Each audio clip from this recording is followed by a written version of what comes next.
Olá, galera da adrenalina. Estou aqui naquele cenário que vocês já conhecem, cheio de flores aqui desse lado agora, porque é isso. Mas então, hoje eu vim falar com vocês um pouquinho sobre a teoria dos esforços, então fiquem ligados para saber do que se trata essa teoria. Deixa eu uma vinheta, né?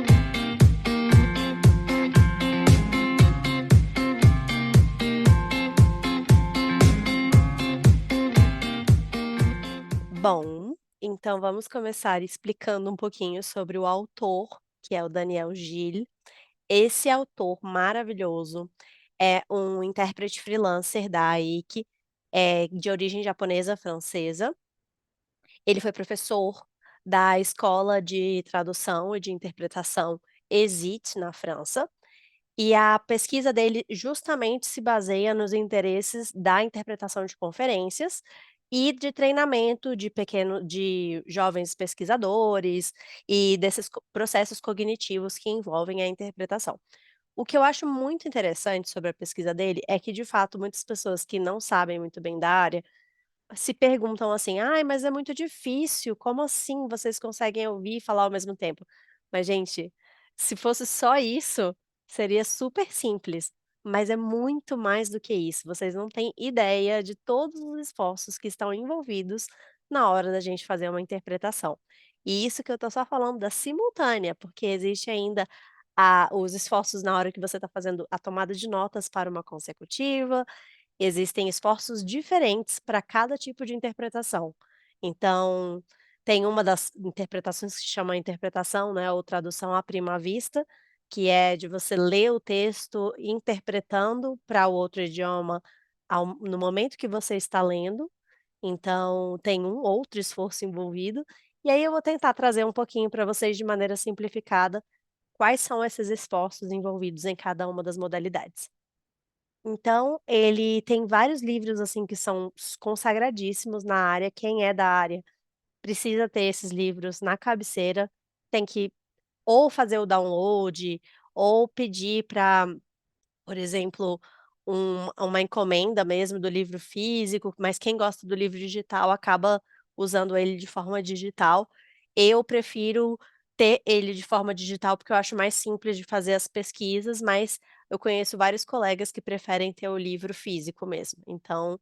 eh, fiquem à vontade aí para fazer a escolha de vocês. Quando a gente tem uma interpretação de conferências, que é essa que engloba todas as modalidades da interpretação, a gente precisa prestar atenção no discurso que está sendo proferido e sempre tem uma espera até a gente começar a fazer a interpretação. Essa espera que a gente tem para começar a fazer a interpretação é o decalage ou a em outras línguas, né, no inglês, por exemplo, é EVS ou Ear Voice Spam. E essa espera que a gente tem, que é a decalagem ou a defasagem ou essa EVS, é o tempo que a gente demora processando o que que aquela pessoa está falando, enquanto a gente já vai começar a dizer o que a gente está ouvindo no outro idioma e processando a próxima frase. Então, enquanto a gente está processando a primeira, aí a gente começa a falar essa primeira, aí a gente ouve a segunda ideia, enquanto a gente está falando a segunda ideia, a gente está ouvindo a terceira ideia, e assim por diante. Mas isso é de uma forma simplificada. Aí agora, olha que interessante o que ele colocou nesse modelo do dos esforços, né. Ele coloca que, por exemplo, na simultânea, a gente tem a aquisição da linguagem, o language acquisition, então a gente começa a decodificar, a desverbalizar, que é outro termo que é muito utilizado na área, tudo aquilo que está sendo dito e codificando aquilo para o outro idioma. Então a gente tem que ter uma decodificação daquela mensagem, depois a gente precisa memorizar, porque enquanto a gente tá memorizando essa mensagem, a gente vai começar a falar ela e ouvir a próxima, né. E depois a gente vai ter que produzi-la, né, então tudo isso vai estar acontecendo ao mesmo tempo, e a nossa capacidade disponível de processamento, toda aquela o nosso histórico, nossa bagagem cultural, tudo isso vai ser necessário para a gente conseguir passar a mensagem da melhor forma possível, com as melhores palavras, com os melhores vocabulários necessários para aquela mensagem ser entregue para aquela plateia específica. E quanto mais experiência a gente vai tendo, mais a gente vai entendendo se a gente precisa falar de forma mais rebuscada ou de forma mais simples, né. Se a nossa retórica vai ter que ser mais acadêmica ou se vai ser mais do dia a dia, por exemplo, se for uma plateia de pessoas que não são da área e que estão ouvindo aquele tema pela primeira vez e que não sabem os jargões oficiais daquele do pessoal que está falando no palco, né. Então, por exemplo, um fórum mundial geralmente tem uma plateia muito diversificada, e a gente não pode apenas pensar nos acadêmicos, nas pessoas mais proficientes naquele tema, mas a gente tem que tentar passar aquela mensagem para o todo, para todas as pessoas que estão ali entenderem a mensagem. Então, é todo um jogo de cintura para a gente conseguir adequar aquele discurso para a plateia que está escutando naquele momento. Então, no final das contas, a gente tem o papel de, além de fazer todo esse processamento mental, ainda ficar avaliando o que está funcionando ou não para a plateia, observando as cabecinhas mexendo, assim, para a gente saber: "Ah, estamos indo no caminho certo", ou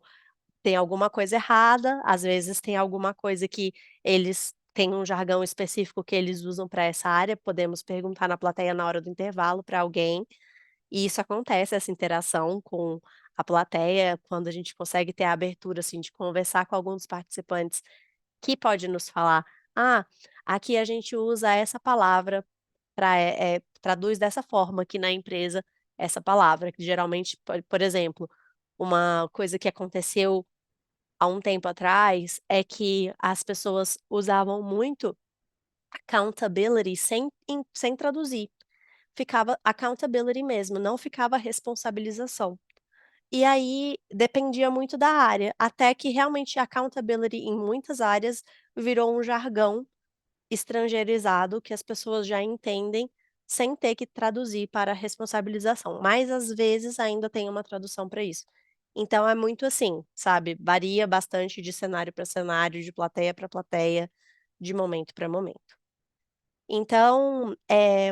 toda essa análise, síntese e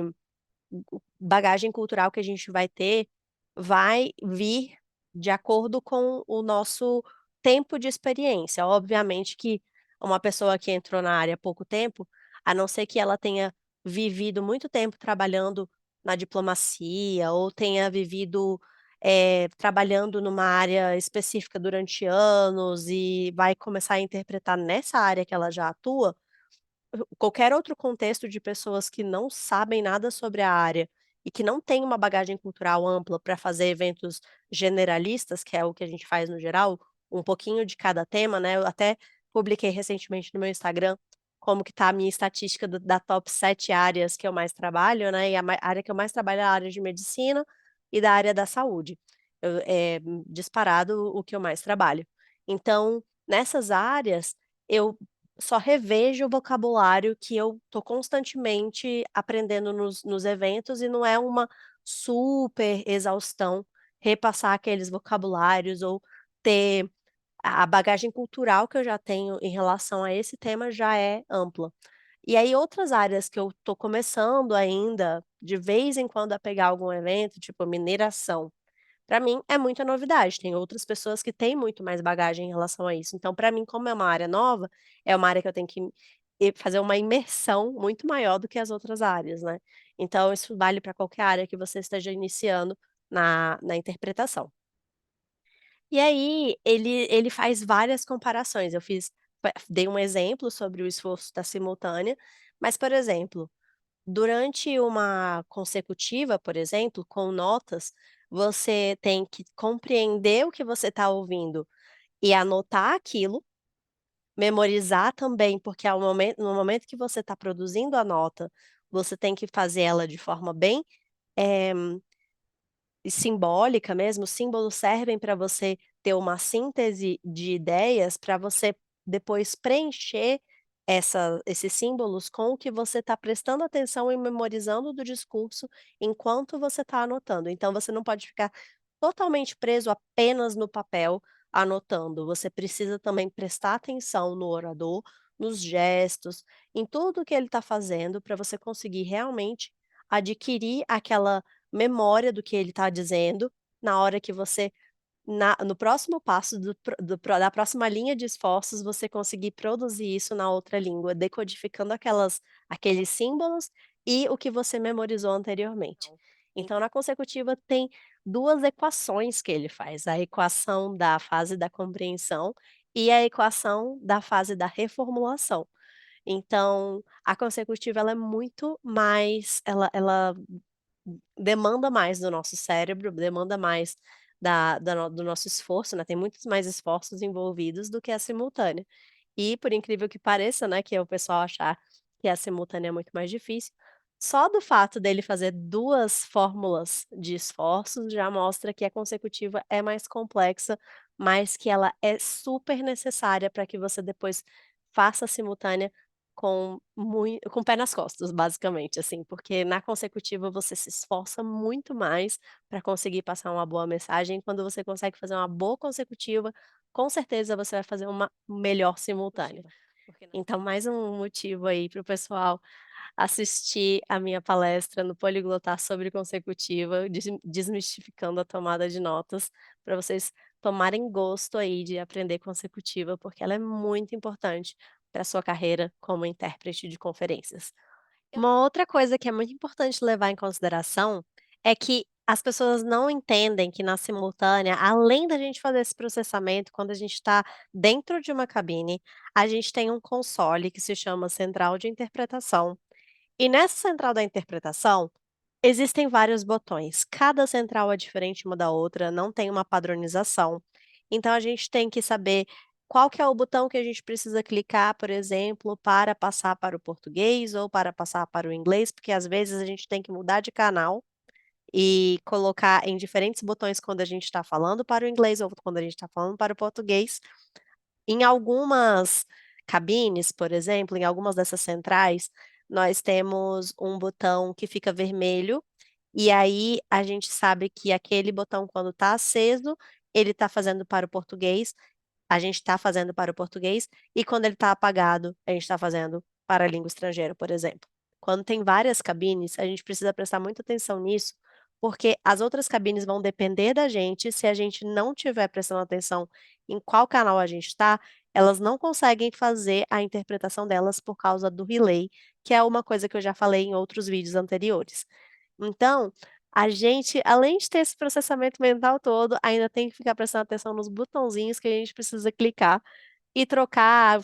o chaveamento quando a gente está fazendo ou quando a gente precisa passar para o colega. Então, isso já me deu problema uma vez que eu até falei sobre uma situação que eu tive, que foi a única vez que eu tive que sair de um evento, porque a pessoa ficou ultra estressada pelo fato de eu não conseguir trocar os canais. Eu estava no início da carreira e era um grande problema para mim lembrar qual que era o botão que eu tinha que clicar no momento que eu estava falando diferentes idiomas, né.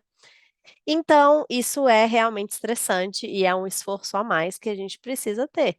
E na interpretação remota acontece a mesma coisa, só que com botões, virtuais. A gente precisa clicar em botões diferentes para poder falar os diferentes idiomas. Em algumas plataformas, a gente ainda tem que configurar os canais que a gente vai usar durante aquela interpretação, e a gente tem que configurar o que a gente vai ouvir e o que a gente vai falar. E tá ligado também se tá com o mutado ou se tá ligado o seu canal. E existem cores diferentes, codificações diferentes em cada plataforma. Às vezes o botão pode estar vermelho para ser ligado, e às vezes verde para estar ligado, às vezes pode estar azul para dizer que está ligado ou que está desligado o microfone. Então a gente precisa levar tudo isso em consideração, porque é toda uma aprendizagem que a gente precisa ter também a mais, e esforços envolvidos a mais quando a gente está sozinho na nossa casa, tendo que fazer um trabalho com o nosso colega em outro dispositivo ou numa outra tela, e a gente prestando atenção no nosso colega, prestando atenção na plataforma, esquecendo às vezes de desligar o botão do nosso colega, porque às vezes ele está fazendo algum barulho e aí aquele barulho está atrapalhando, a gente não sabe de onde está vindo e às vezes é porque ele está com o microfone ligado. E, às vezes, também na hora de trocar o entre nós, a gente desliga na plataforma e esquece de desligar para o colega, e aí é aí que fica o barulho aparecendo para o seu colega de trabalho, porque você esqueceu de desligar o seu botão na hora que você passou o microfone para ele, e aí os seus barulhos vão incomodando ele e ele não sabe de onde está vindo esse barulho. Então sempre lembrar de desligar nos 2 ou ligar nos 2, ligar na plataforma que está fazendo a interpretação e ligar na plataforma que você está com o seu colega para ele te escutar e te dar feedback e te ajudar nos termos que você está tendo dificuldade, e desligar nos 2 também ao mesmo tempo. Prestar atenção no chat também para ver se tem alguma mensagem do organizador, da plateia tirando dúvida, perguntando como é que faz para acionar a interpretação, então deixar mensagens prontas ali para você enviar no chat, tipo: "Acessem a interpretação através do botão tal YZ", e aí a gente acaba por exemplo, em algumas plataformas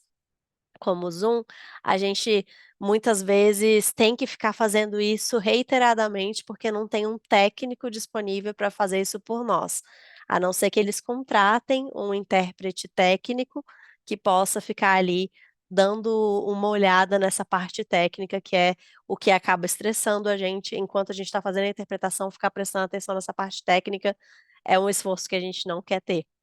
Então, eu, por exemplo, já até mostrei para vocês em outro vídeo, o Stream Deck, né, que é o que eu uso com os botõezinhos, por exemplo, de mensagem,